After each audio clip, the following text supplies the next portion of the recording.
하나님 우리에게 들려주시는 생명의 말씀 창세기 1장 1절로 25절 말씀. 태초에 하나님이 천지를 창조하시니라.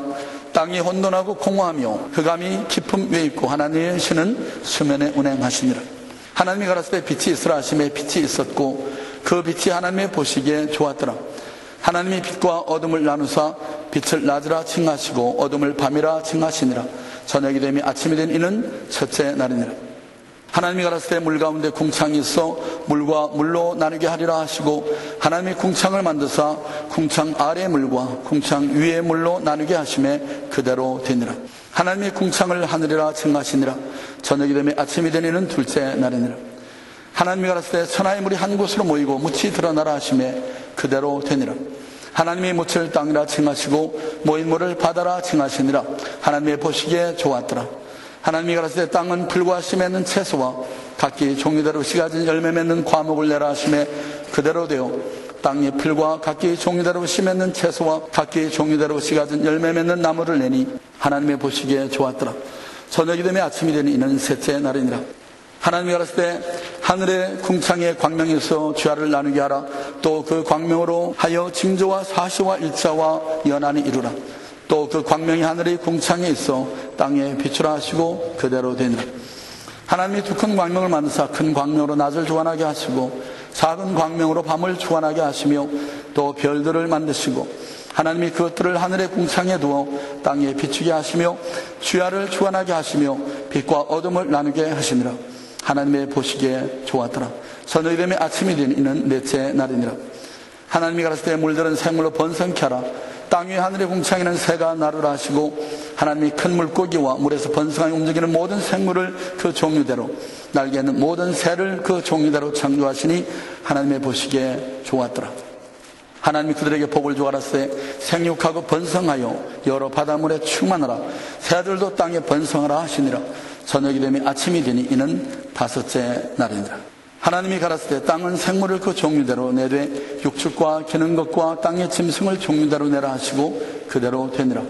하나님이 땅의 짐승을 그 종류대로 육축을 그 종류대로 땅에 기는 모든 것을 그 종류대로 만드시니 하나님의 보시기에 좋았더라. 아멘. 오늘 우리가 살피는 이 말씀은 계속해서 정말 하나님이 계신가, 온 우주 만물을 창조하신 그 창조주 하나님, 그분이 정말 실존하시는 하나님이신가, 이 확신을 갖지 못하는 분들을 돕기 위해서 이 말씀을 준비했습니다. 지난주에 살펴본 말씀 먼저 잠깐 리뷰를 하고 그리고 계속 말씀을 보겠습니다. 우리가 지난주에 하나님을 알 수 있는 방법이 여러 가지가 있는데 그 중에 제가 일반 계시에 대해서 이야기했습니다. 지으신 모든 피조물 가운데 하나님의 살아계심을 나타내는 증거를 보였다. 우리 로마서 1장 20절로 21절 말씀을 한번 같이 읽습니다. 시작. 창세로부터 그의 보이지 아니하는 것들 곧 그의 영원하신 능력과 신성이 그 만드신 만물에 분명히 보여 알게 되나니 그러므로 저희가 핑계치 못할지니라. 하나님을 알되 하나님으로 영화롭게도 아니하며 감사치도 아니하고 오히려 그 생각이 허망하여며 미련한 마음이 어두워졌나니 여호와 하나님의 형상을 금수와 버러지 형상으로 바꿔놨다. 우상을 섬겨졌다는 것을 로마서 1장에서 말씀했습니다. 하나님이 계신 줄 몰라서 못 믿었습니다. 심판대 앞에서 이렇게 말할 근거 없다는 거죠. 하나님 계신 모든 피조물 속에 하나님 계신 것을 나타냈다고 말합니다. 여러분, 그래서 히브리서 11장 3절에 보면 믿음으로 모든 세계가 하나님의 말씀으로 지어진 줄 우리가 아나니 보이는 것은 나타난 것으로 말미암아 된 것이 아니니라. 이 말은 우리 창세기 1장에 제가 1절에서 그 첫 절에 보면 바라라고 하는 단어가 무에서 유를 만듦을 얘기했다는 것을 지난주에 살폈습니다. 여러분, 우리 엿새 동안에 치어진 그 피조물들이 뭐였었는지 한번 잠깐 우리 리뷰를 해보죠. 첫째 날에 뭘 만드셨어요? 빛을 만드시고 빛과 어둠을 나누셨어요. 둘째 날 궁창을 만드시고 궁창 위의 물과 아래의 물로 나눴습니다. 셋째 날 묻이 드러나라 땅을 만드신 다음에 거기에 각기 종류대로 씨 맺는 채소와 각기 종류대로 씨 가진 열매 맺는 과목을 냈습니다. 식물이 나게 했어요. 그 다음에 넷째 날 뭘 만드셨어요?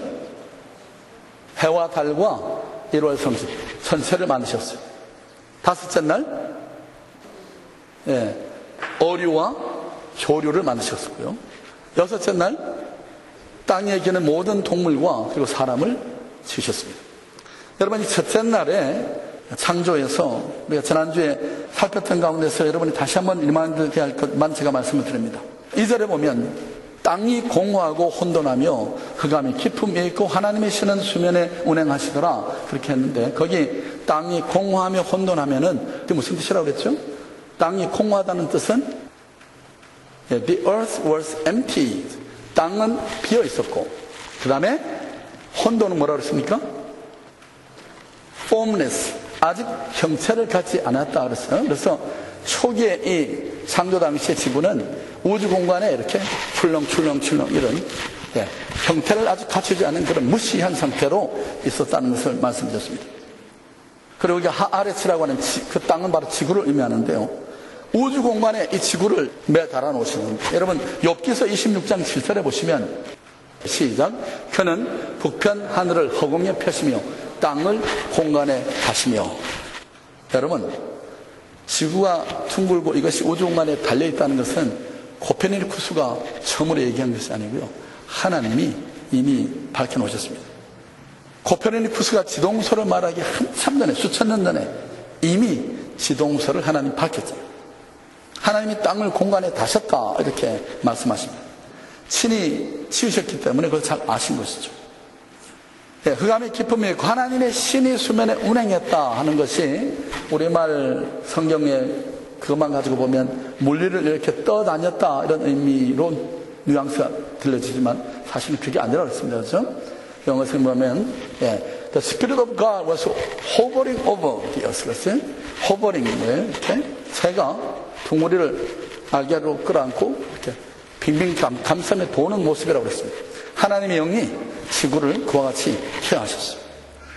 그리고 여기 보면 빛과 어둠을 나누셨는데, 첫째 날은 빛과 어둠을 나눴고, 둘째 날은 궁창 위의 물과 아래 물로 나누셨고, 그 다음에 셋째 날에는 묻이 드러나라, 묻과 바다를 나누셨어요.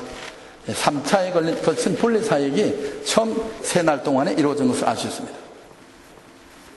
이 첫째 날에 대해서 우리가 살폈고요. 오늘 이제 둘째 날부터 시간이 허락하는 데까지 살펴보겠습니다. 여러분, 둘째 날 궁창을 지으시고 궁창 위와 아래 물로 나눴습니다. 7절 말씀 같이 보죠. 시작. 하나님이 궁창을 만드사 궁창 아래 물과 궁창 위의 물로 나누게 하심에 그대로 됩니다. 궁창을 지으시고 궁창 위의 아래 물로 나눴다. 여러분, 이 대기 상층부에 두꺼운 수층을 만드시고 또 아래도 물이 있었다. 여러분, 이 대기는 수소가 79%, 산소가 20%, 그 다음에 프레온 같은 가스들이 1%. 그래서 인간이 호흡하며 인간이 살아가는데 딱 필요한 시스템을 만들어 놓으셨어요. 그리고 바다도, 여러분, 지구에서 바다의 표면적은 3분의 1을 차지하게 했고 땅이 3분의 1. 여러분, 이 밸런스가 얼마나 중요하냐면요, 기상의 흐름이나 생태계를 연구하는 학자들에 의하면 바다가 여기서 조금만 더 넓어도 지구가 습지화로 변하고요, 땅이 조금만 더 넓어졌어도 이미 온 지면이 오래전에 사막화가 돼서 사람이 살 수 없는 땅이 됐을 것이다 라고 얘기합니다. 여러분, 오늘날의 기상이변이 많이 나타나잖아요. 뭐 엘니뇨, 라니뇨 현상, 이래서 많이 이야기를 하는데요, 그 전부 다 뭐냐면 노아의 홍수 때 이 대기 위에 있던 물들이 팍 쏟아 내렸습니다. 그렇죠? 그래서 지상 완전히 덮어버렸는데 하나님께서 그것을 다시 증발도 시켰지만 어떻게 하셨어요? 그 중에 상당히 많은 물을 남북극에다가 찌릿 올려놓으셨어요. 그래서 이 지구가 균형 잡힌 상태로 유지되게 했습니다. 근데 인간들이 공해로 그린하우스 에펙트가 되면서 북극과 남극에 있는 여러분 빙산이 녹아내립니다. 여러분 들으셨죠? 1년에 몇 미터씩 녹습니다. 해수면이 증가되면서 어떤 현상이 생깁니까? 지금은 여러분 무슨 4만 4원 이런 거 다 없어진 지 옛날이고요. 홍수 여름에 나는 거 아니잖아요. 그렇죠? 그래서 주님이 재림하실 때 기근, 지진 이런 것을, 자연재난을 예고한 사태가 오늘 우리 가운데 일어나는 것입니다. 공해로 인한 대기권의 온실효과 때문에 해수면이 상승이 되고 이것이 재난을 가져왔습니다. 여러분, 궁창 유해물이 보호막 역할을 했기 때문에 제가 지난주에 말씀드렸죠. 이제 이 셋째 날에 묻이 드러나라 땅이 나타났는데, 그 땅에는 식물이 자랄 수 있는 최적의 환경이 만들어졌다 하는 건 여러분께 말씀드렸습니다. 그리고 이제 셋째 날로 넘어가죠. 셋째 날 11절 말씀 같이 봅니다. 시작.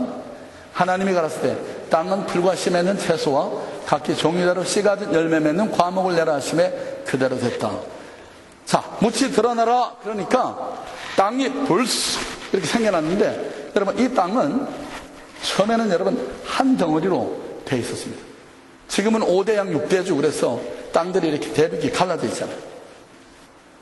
여러분 가운데 혹시나 제가 지금 나누는 말씀이 잘 믿어지지 않는 분들은요, 집에 가셔서 자녀들이 혹시 사다 놓고 안 보는 세계 지도가 있으면 가위로 세계 지도를 전부 다 썰어가지고요, 이렇게 퍼즐을 해보시면 아프리카 좌측단하고 아메리카 우측단이 딱 맞아 들어갑니다. 그리고 아시아와 아메리카 사이에 호주와 뉴질랜드를 딱 집어넣으면 여러분 그대로 붙어버립니다. 한 덩어리 됩니다. 그렇죠? 이 셋째 날과 넷째 날 이 사이에 소위 지질학적인 연대 추정에 의하면은 고생대 후반기와 중생대 초기, 그 사이에 우리는 소위 석탄기 이첩기가 있었습니다. 전 세계에 조산 활동이 활발하게 일어났던, 그래서 4대 변동이 있었잖아요. 광서 변동, 오세안의 변동, 아팔레치안 변동, 이런 변동이 있었어요. 전 세계가 지진에 의해서 쫙쫙 갈라졌던 때가 있었습니다. 그래서 이렇게 5대 6대주로 나눠졌던 거거든요. 처음에는 이 셋째 날에는 땅이 묻이 드러날 때는 한 덩어리였었고, 거기에는 최상의 식물에 자랄 수 있는 환경이 만들어졌기 때문에 그때 그 땅에 차올랐던 이 식물들이 나중에 이 조산 활동에 의해서 땅에 묻히고 바다에 묻히면서 생겨난 것이 제가 지난주에 말씀드렸습니다. 석탄과 그리고 크루드 오일, 이것이 다 유기물질들이 산화돼가지고 생겨난 그런 화석 연료가 됐잖아요. 얼마나 많은 양이 묻혔으면 그렇게 됐을까요? 우리는 그 상상하기가 그렇게 어렵지 않습니다. 그래서 식물군이 형성되는 시대인데, 여러분, 그러니까 종류대로 씨를 맺는 수목들이 생겼다. 여러분, 이 종류대로라고 하는 이 단어 때문에 프랑스의 식물학자가 식물 도감을 만들었죠. 그래서 무슨 과, 무슨 유라고 하는 분류를 하게 된 계기가 뭐냐면 바로 이 성경을 읽다가 종류대로라고 하는 데 착안한 것입니다. 폐쇄 시스템 내에서는 절대 종의 변형은 이루어지지 않는다 하는 것이 식물학자들의 연구 결과잖아요. 같은 종 안에서는 얼마든지 진화나 변화가 가능한데 폐쇄 시스템 안에서는 불가능하다. 예를 들면은 여러분, 부사 사과가 맥킨토시로 변하는 건 얼마든지 가능하지만, 그러나 사과가 복숭아로, 사과가 배로 변하는 법은 없다고 성경이 말씀하는 겁니다. 참 하나님 오묘하신 방법으로 씨를 만드셔서 이 씨가 번식이 되도록 전 세계에 흩어져서 번식이 되도록 하셨어요. 어떤 씨는요, 가을이 되면은 팍 터져가지고 씨들이 막 분산되게 하고, 또 어떤 씨는요, 헬리콥터 마냥 한쪽에 무게중심을 실려가지고 이게 떼다가 붙어가지고 바람에 날려가게 되기도 하고, 또 어떤 씨는 우산처럼 이렇게 돼 있어가지고 바람을 타고 날아가기도 하고. 그런가 하면 짐승이나 사람이 산을 막 다니다 보면 이 옷자락이랑 사방 진드기들이 붙어가지고 그 씨들이 번식되는. 여러분, 우리가 자연 속에 나타나 있는 하나님의 신묘막측한 이 창조의 증거들을 보면서 얼마나 여러분 놀라움을 느낍니까? 여러분 어떠세요? 여러분은 그걸 그냥 당연히 생각합니까? 어느 농산물을 연구하는 학자가 쓴 글에 보니까요, 옥수수 한 개를 심으면 옥수수 이 완콘에 나온 옥수수를 전부 다 뜯어가지고 먹지 않고 한 토도 먹지 않고 다시 심고, 또 난 옥수수를 발려서 또 심고, 그렇게 하면 만 6년이면 지구상에 경작 가능한 모든 땅을 옥수수로 덮는답니다. 가능할 것 같습니다. 그렇죠? 하나님의 창조가 이렇게 신비롭습니다. 그러니까 여러분, 이 산하에 있는 수많은 짐승들이 다 먹고 살 게 있잖아요. 하나님이 그 모든 것들이 다 먹고 살도록 지어놓으셨어요. 자, 이렇게 말씀을 드리면 여러분 가운데 세상 학문에 익숙한 분들은 그렇다면 진화론은 어떻게 되는 겁니까?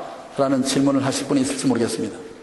여러분, 우주의 먼지 같은 입자들이 강력한 외부 에너지에 의해서 무기물이 유기물로, 그리고 이 유기물이 단백질, 그리고 최초의 단세포 동물인 아메바로 전이가 되고 여러 세월에 걸쳐 진화 과정을 겪으면서 고등동물로 바뀌어간다. 이것이 진화론의 가설이잖아요. 문제는 이 진화론이 주장하는 원소 물질의 합성이 있습니다. 1975년 MIT 공과대학에서 발간한 Extraterrestrial Communication이라고 하는 논문이 있었습니다. 외계와의 커뮤니케이션, 대화. 이건 정말 진화론의 허구를 밝히는 아주 중요한 논문입니다. 복잡한 세포 내에서 생겨날 모든 돌발적 우연적 상황을 총가정해서 최초 단백질 분자가 생겨날 가능성을 돌발적 우연적 환경 이론으로 추정을 했습니다.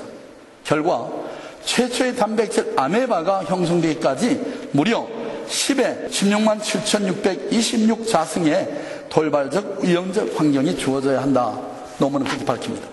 그래서 이것을 전 우주인 차원에서 볼 때 단백질 분자 하나가 생겨나려면 수천억 번의 돌발적 우연적 충돌이 동시에 발생해야 되고요. 그렇게 되자면 매 초당 수억 번의 충돌이 수십억 년 동안에 일어나야 최초의 단백질 분자 하나가 우주 가운데 생성이 된답니다. 이것을 연대로 250억 년 이렇게 밝혔습니다. 여러분, 그 진화론의 가설이 가하다고 우리가 전제하고 가능성을 이렇게 연구적으로 추론한 것인데요. 여러분, 이 한 가지 논문만 봐도 하나님이 천지를 창조하셨다는 말씀과 모든 만물이 자연 발생적으로 진화에 의해서 인간이 존재하게 됐다는 것을 믿는 것, 어느 것이 여러분 더 과학적이고 더 설득력이 있습니까? 태초에 하나님이 천지를 창조하셨느니라, 이 한마디 말씀을 믿는 것이 진화론의 가설을 억지로 긍정하는 것보다 훨씬 더 믿기 쉽지 않습니다. 여러분, 창조과학회에서 밝히는 이 몸의 진화의 허구성, 이것은 물리적인 또 화학적인 그런 진화에 대해서도 창조과학회에서는 많이 설명을 하죠. 제가 간단한 예를 들면은, 여러분, 그 자연과학의 2대 중요한 법칙이, 고스의 연력학 제1법칙은 뭐죠? 질량 불변의 법칙, 에너지 불변의 법칙입니다. 그 다음에 제2법칙은 엔트로피 증가의 법칙. 이 두 법칙은 물리학의 기초 원리잖아요. 거기 보면, 여러분, 지상에 존재하는 모든 것들은 형태가 변하고 어떤 존재 모습이 달라질 뿐이지 그 질량이나 에너지는 절대 변하지 않는다. 예를 들면 이 나무 한 토막이 이렇게 존재할 때는 이게 고체 에너지로 존재하지만 사람이 앉아도 풀어지지 않고 이런 힘을 나타내지만 이것이 태워지면 열 에너지로, 기체 에너지로 바뀌어지지 않는 거죠. 우주 공간에는 이 에너지가 없어지지 않고 그대로 존속된다고 하는 것이 연력학 제1법칙입니다.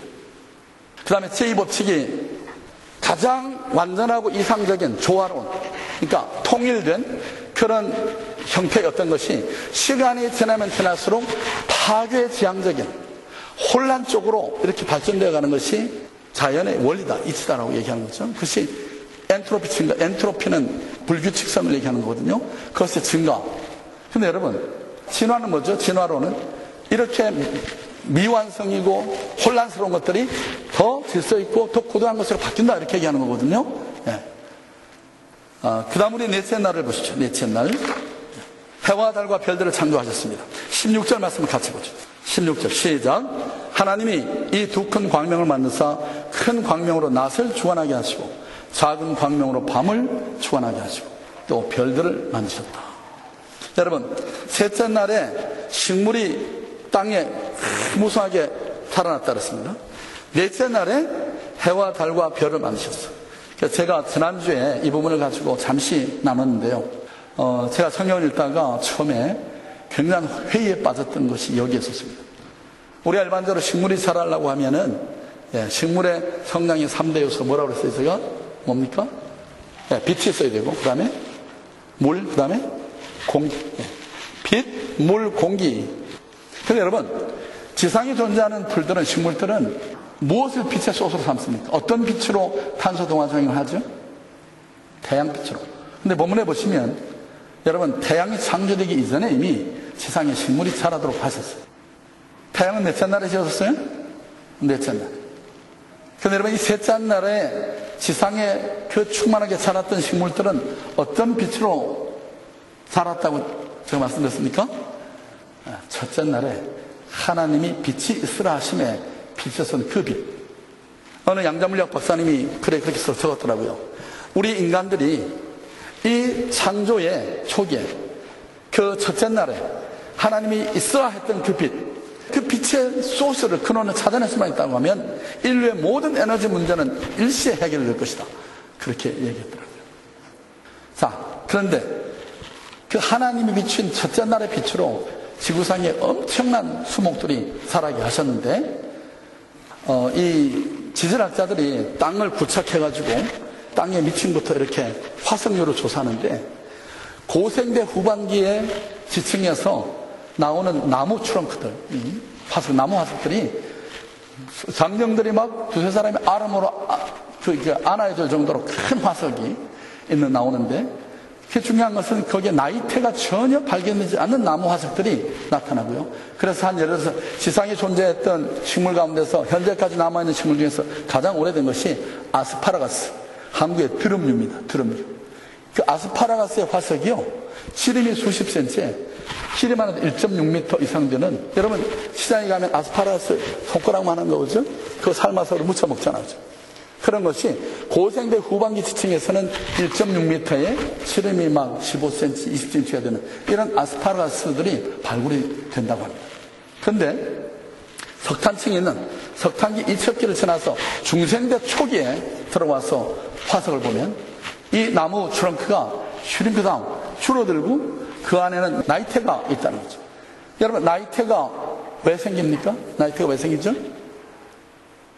태양을 중심으로 지구가 23.5도로 이렇게 돌면서 태양에서 거리가 멀어질 때, 여러분, 겨울이 되고 가까워지면 여름이 되고, 그래서 사계절이 생겨요. 그래서 태양과 달 이런 전체가 있기 때문에 계절이 생기는 겁니다. 이것은 넷째 날에 비로 나타나죠.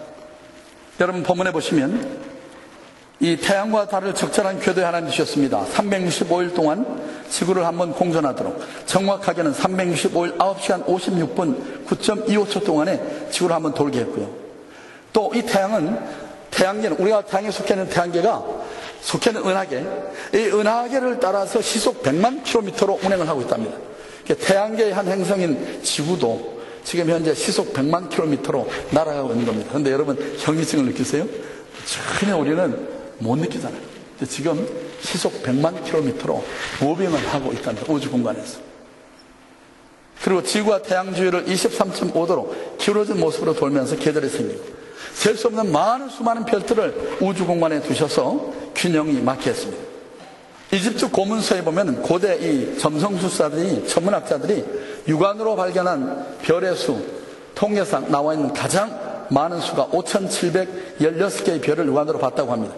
현대에는 광학기가 발달해가지고 현대 망원 렌즈로 확인한 별은요, 대략 10의 25승계의 10 곱하기 10 곱하기 19, 이것을 25번을 한 그 수만큼 엄청난 수가 별이 관측이 되고 있습니다. 그리고 이것은 계속해서 우주가 팽창되고 있다고 학자들이 얘기하잖아요. 이게 무한광대하신, 신묘막측하신 그런 창조주 하나님의 위대하심을 드러내 보여주고 있습니다. 지질학적인 발견이 그걸 나타내는 거 보면 고생대 후반기와 중생대 초반기가 셋째 날과 넷째 날에 그 조산 활동이 활발했던 석탄기 이첩기를 가져왔다는 건 너무도 내추럴합니다. 왜 그렇죠? 여러분, 이 균형상이 됐던 지구가 달이 만들어지고 별이 만들어지고 해가 만들어지고 이러니까 장력에 의해서 지구 안에 땅 속의 균형이 깨어지면서 그런 조산 활동이 일어났을까 예상이 되잖아요. 그렇죠? 그래서 지상에 있던 자라나던 식물들의 그 화석류도 그런 변화를 많이 나타내 보이는 것을 보게 됩니다. 제가 다음 주에 우리 사람 창조에 관한 말씀을 하기 위해서 다섯째 날 하나만 더 보겠습니다. 우리 21절 말씀을 같이 봅니다. 21절 시작. 하나님 큰 물고기와 물에서 번성하게 움직이는 모든 생물을 그 종류대로, 날개는 모든 새를 그 종류대로 창조하시니 하나님이 보시기에 좋았더라. 어류와 조류를 다섯째 날에 지으셨습니다. 저는 워싱턴 스미소니언 박물관을 워싱턴 몰에 가지고 그 맥스 티어터를 그걸 보면서 참 너무너무 참 감동 깊었는데요. 여러분 가보신 분들은 아시겠지만 한 4, 5층 정도 되는 건물의 그런 화면이 갑자기 말이죠. 큰 이 고래가 확 나타나는데요. 이게 얼마나 놀랐는지. 그 화면을 다 덮는 거예요. 그 큰 고래가. 그러고는 또 말이죠. 그 바닷속에 아주 작은 식물들, 플랭크톤. 고기들이 들키면 그냥 슉 빨려 들어가는 작은 생물들. 그 플랭크톤을 이렇게 보여주더라고요. 그래서 제가, 저렇게 그 먹이 사슬이 말이죠. 그 작은 생물부터 저렇게 어마어마한 집처처럼 큰 고래까지 공존하고 있는 바닷속의 모습을 보면서, 우리 하나님 위대하시다. 그런 생각을 했던 적이 있습니다. 여러분, 제가 밴쿠버를 방문했을 때, 거기에 그 연어들이 올라오는 곳을 이렇게 마크를 해놨더라고요. 근데, 그 연어 박물관에 가보니까, 연어들이 종류가 좀 그렇게 많은 줄 몰랐어요. 연어가 하여튼 거기에는 종류가 한 수백 가지 연어 종류가 있는데, 이 연어들이요, 바다에 캄차카반도, 블라디보스토크 근해까지도 간답니다. 그 밴쿠버 쪽에 있는 연어들이. 그래가지고, 새끼를 보호할 때가 되면, 자기가 살던 이 밴쿠버의 그 산골짜기에 물 쫄쫄 흐르는 그 냇가까지 돌아온답니다. 근데 그 연어들이 GPS가 있어가지고 어디 자기 떠나는 곳을 찾아가겠습니까? 아니면 몸에서 뭘 뿌려가지고 그걸 따라오겠어요? 도저히 헤아릴 수 없는 인간의 우리 생각으로는 과학적인 어떤 설명을 할 수 없는 신묘막측한. 여러분, 누가 제비에게 둥지 짓는 법을 그렇게 세세하게 가르쳤겠습니까? 새에게 사람 말을 흉내내는 그런 능력을, 그런 요령을 가르쳤겠습니까? 하나님이 지으신 동식물의 세계는 온갖 신비로 가득 차 있습니다. 우리가 조금만 영적인 감각을 가지고 바라보면 하나님 계시구나. 이걸 다 우리는 느낄 수 있잖아요. 제가 한 가지만 예를 듭니다. 동물 세계 신비 중에서 압권이라 할 수 있는 것은요, 골든 플로비라고 하는 일종의 떼 세류에 관한 이야기인데요. 태평양상의 일루션 열도, 그리고 하와이에 주로 서식하는 떼새입니다. 근데 봄에 일루션 섬에서 교미를 해가지고 새끼를 낳아서 기르다가 이제 가을이 되면 하와이로 이동을 하는데, 무려 이 3,200km를 쉬지 않고 넌스탑으로 날아야 하기 때문에 충분히 몸을 불린 다음에 이제 날아간답니다. 그런데요, 어미새들이 먼저 이제 먹고 몸이 부르면은 그 3,200km를 날아가는데, 새끼 새들은 뒤에 놔두고 어미들만 먼저 출발해 간답니다. 그런데요, 그로부터 딱 2주 후에 15일경이 지나면 이 새끼 새들이 어미새가 날아간 항로를 정확하게 따라서 어미가 있는 하와이로 날아간답니다. 과학자들이 아무리 연구를 해도 이걸 밝힐 수 없는 거예요. 도대체 무엇이 그렇게 할 수 있을까? 어미새들이 하와이에서 무슨 주파수를 보내가지고 새끼 새들이 알게 하는 걸까? 공기 중에 냄새를 뿌려놓고 가는 것도 아니잖아요. 그렇죠? 여러분, 이런데 우리 이 피조물된 인생들이 하나님이 안 계시다, 진화가 어떻다, 이런 얘기를 우리가 감히 한단 말이죠. 신묘막측한 그 신비로 가득 차 있습니다. 하나님이 창조하신 멋진 작품들입니다. 그래서 하나님이 보시기에 좋았다라고 말씀하신 것이죠. 22절에 보면 하나님이 그들에게 복을 주고 가라사대 생육하고 번성하게 여러 바다물에 충만하고 새들도 땅에 번성하라. 그렇게 하니 다섯 단일이 됐다, 이렇게 말씀하십니다. 여러분, 말씀을 맺겠습니다. 하나님께서 이 모든 것들은 주요한 목적을 위해서 창조하셨음을 우리 잊지 말아야 됩니다. 창조의 궁극적인 완성품, 창조의 꽃인 인간들로 하여금 하나님을 알고 그분을 경외하고 그분을 사랑하도록 증거물로 하나님께서 이 세상의 모든 피조물들을 지었습니다. 그러므로 저와 여러분이 창조자 하나님을 알고 그분을 사랑하면 존재 목적을 이루어 드리는 것이 됩니다. 반면에 그렇지 못한 경우 인생은 제 아무리 큰 소리 쳐봐야 헛공사요, 허무하게 끝나고 마는 것입니다. 여러분, 힘써 하나님을 아십시오. 그리고 그 하나님을 사랑하시기 바랍니다. 그래서 우리를 지으신 하나님의 창조의 목적, 삶의 목적을 이루어드리는 그런 삶을 살아갈 수 있기를 바랍니다.